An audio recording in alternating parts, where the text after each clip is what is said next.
His team's showing up, so we're going to be starting shortly just to make sure that we have good house and team and everything. Okay.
Let me see. 1, 2, 1, 2. Can you hear me? Can you hear me? 1, 2, 3. Hey, what's up? What's up, guys? Hey, hello. All right. Oh, cool.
Good morning. About 2:30 a.m. this morning, or around about 3, I received a text from Jesse Jackson Jr. that Reverend Jesse Jackson had passed.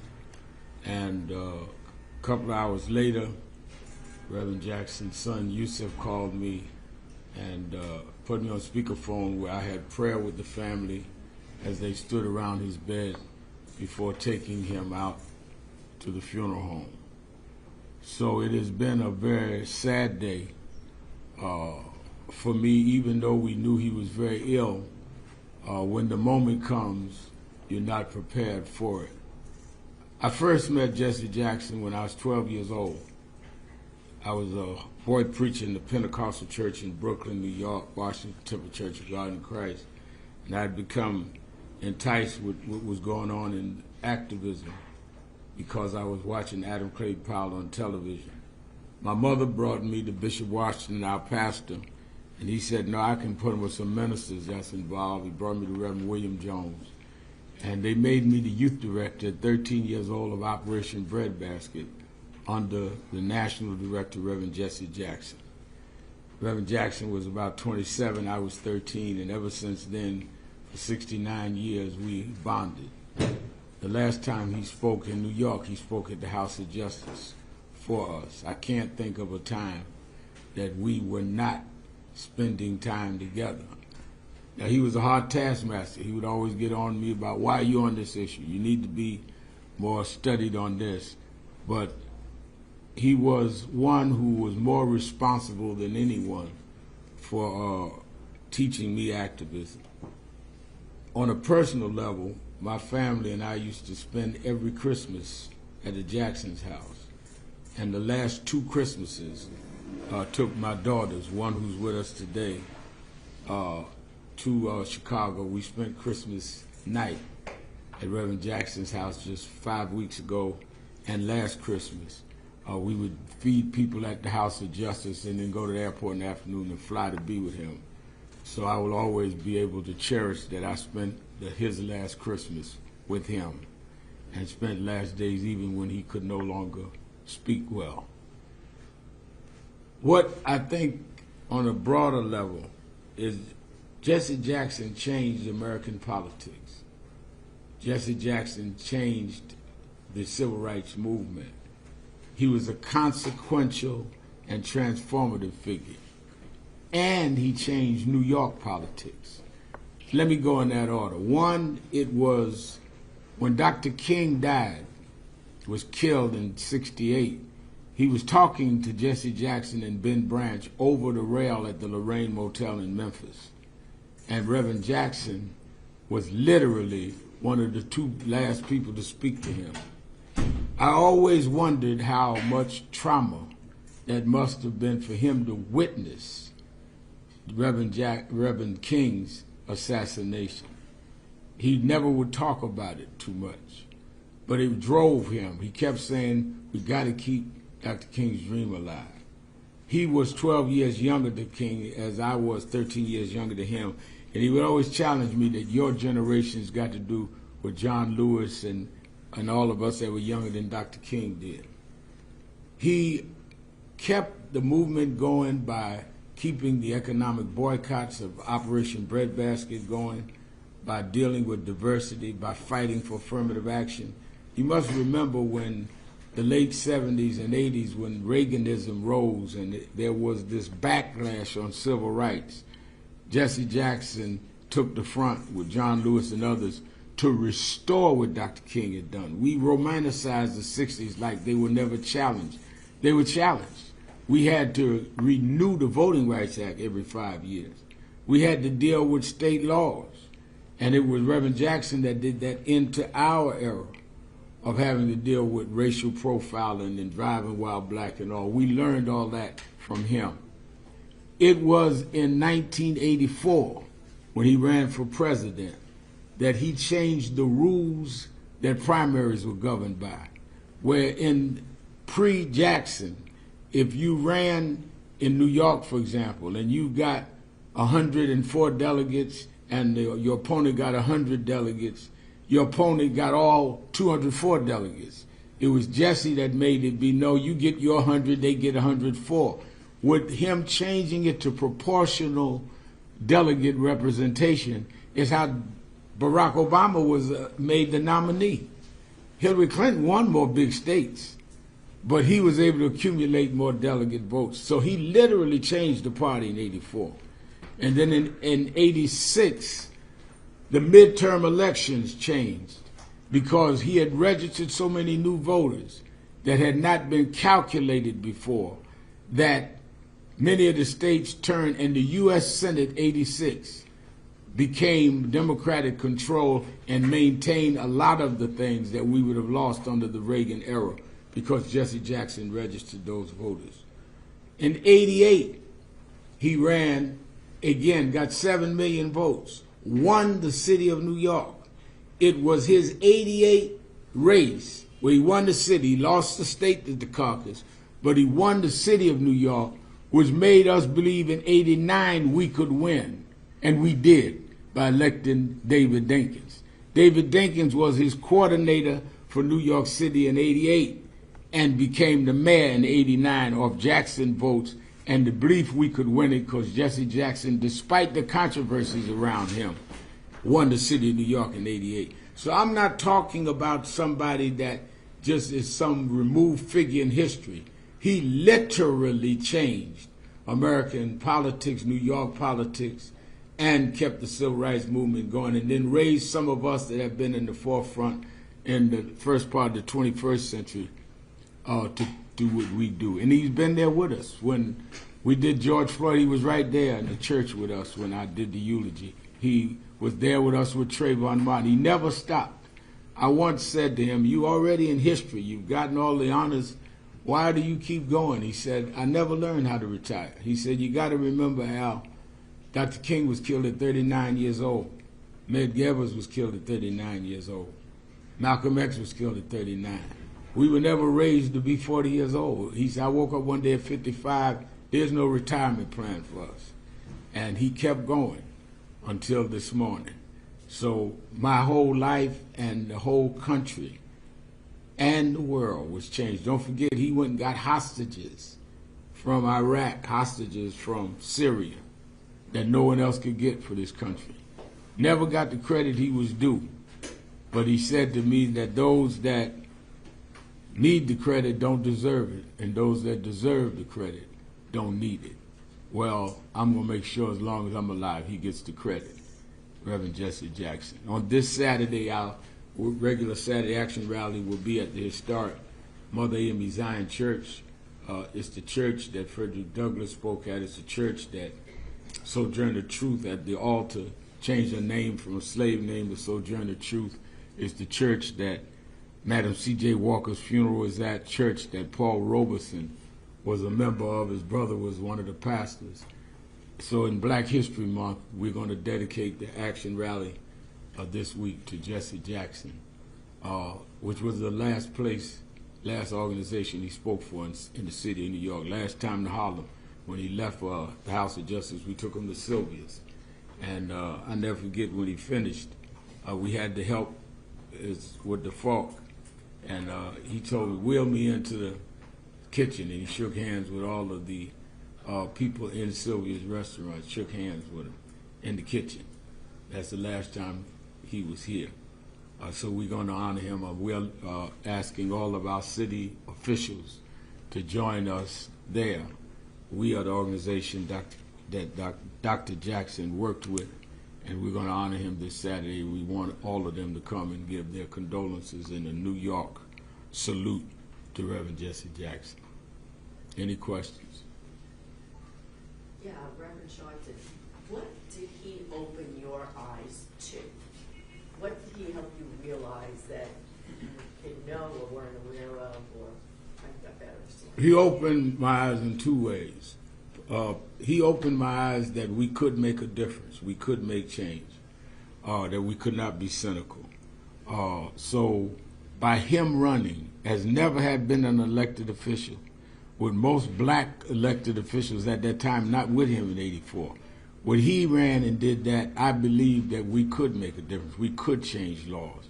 and which is why I went from just being bitter to trying to be better, and be able to help change the system by not just fighting the system, but fighting it inside and outside at the same time.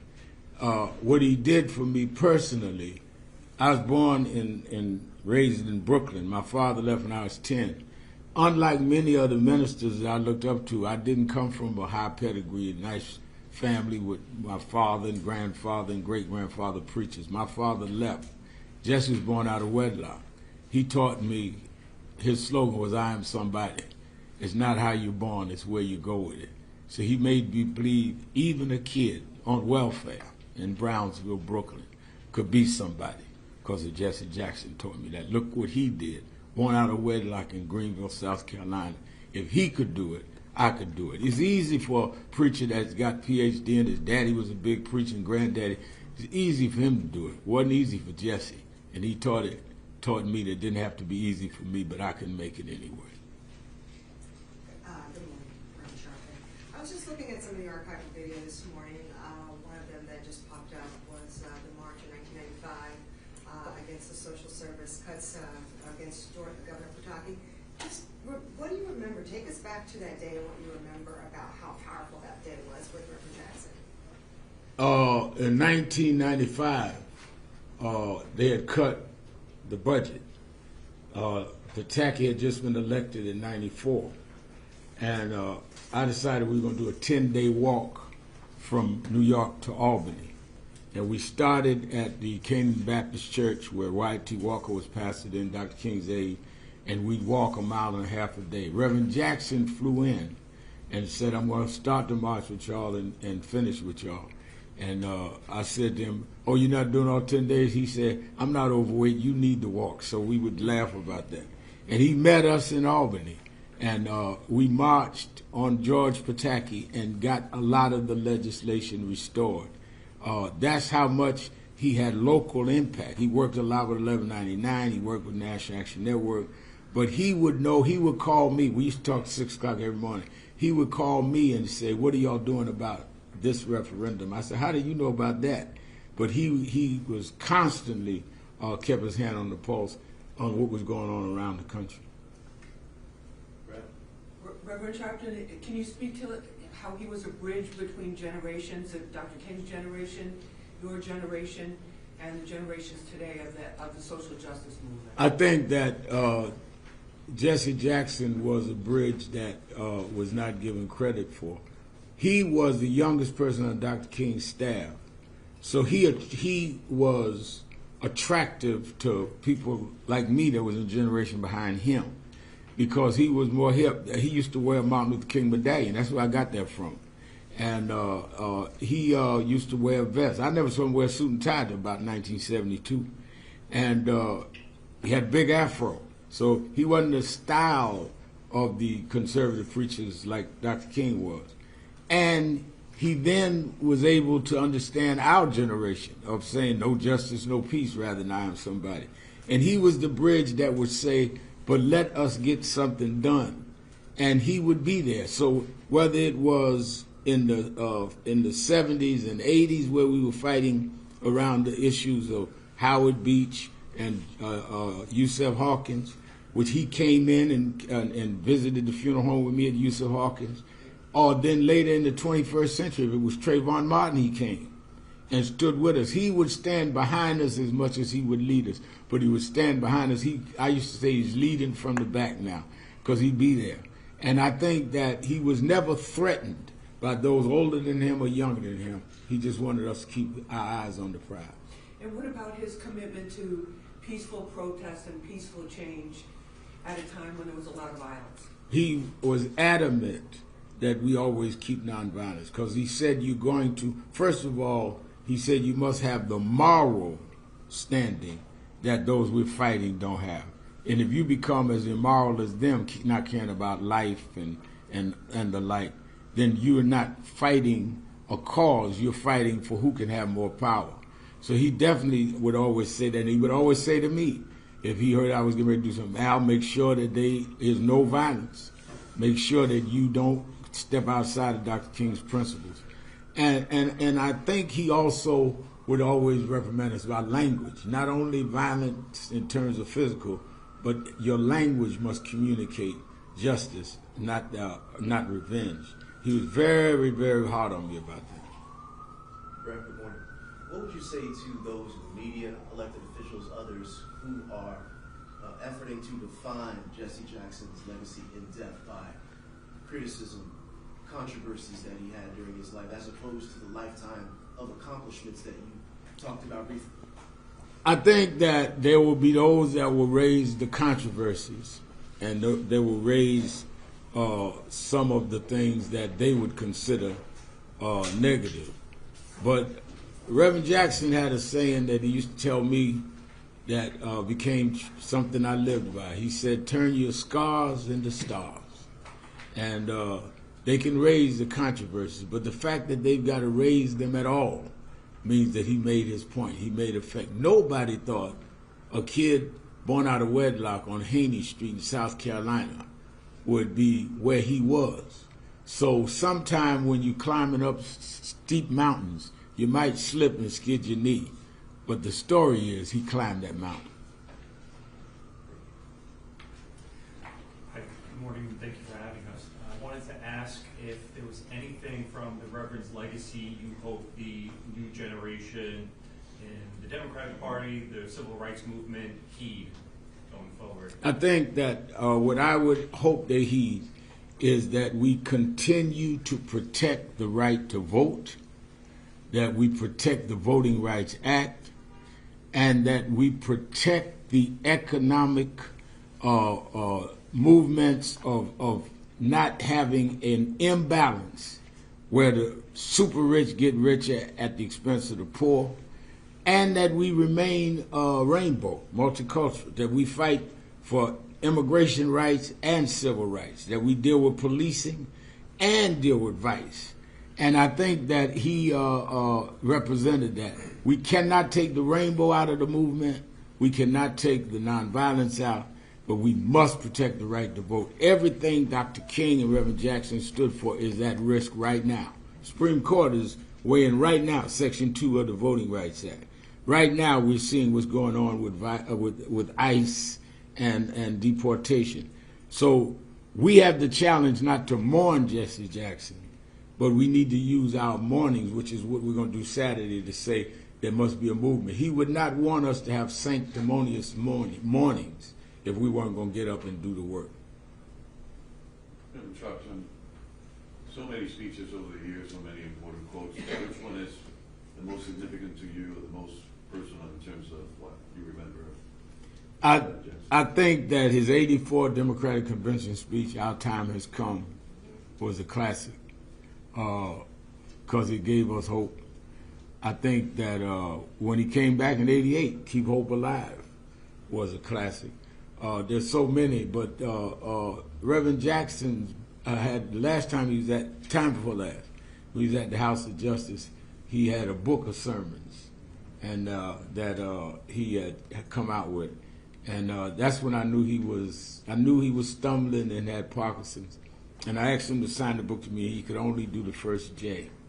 And I keep that book at home, a book of all of his sermons.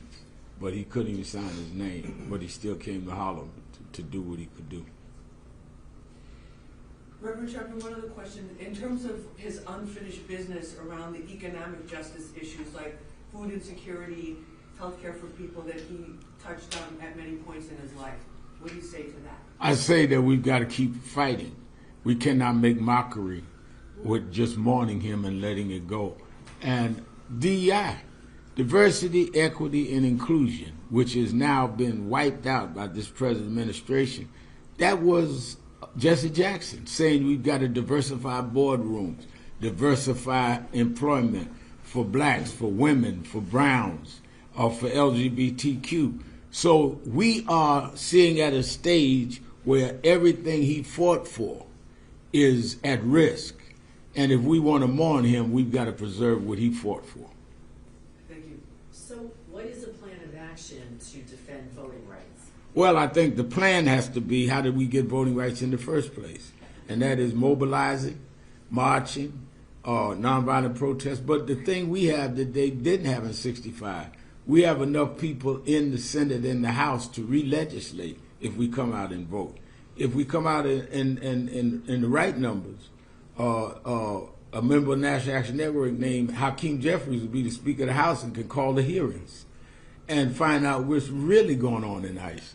So every time it looks hard to me, I think about how hard it was for Jesse when he was a student leader in North Carolina, how hard it was for Dr. King. We don't have the right to complain. They turned the country upside down, and they didn't even have social media. You know, Dr. King didn't know what a cell phone was, didn't know what TikTok is. We got all of these things to work with. Question is, are we going to work with them? All right, thank you. Thank you so much. Thank you. Oh, this is Reverend Malcolm Bird, who pastors the church that we're at on Sunday. He's also COO of National Action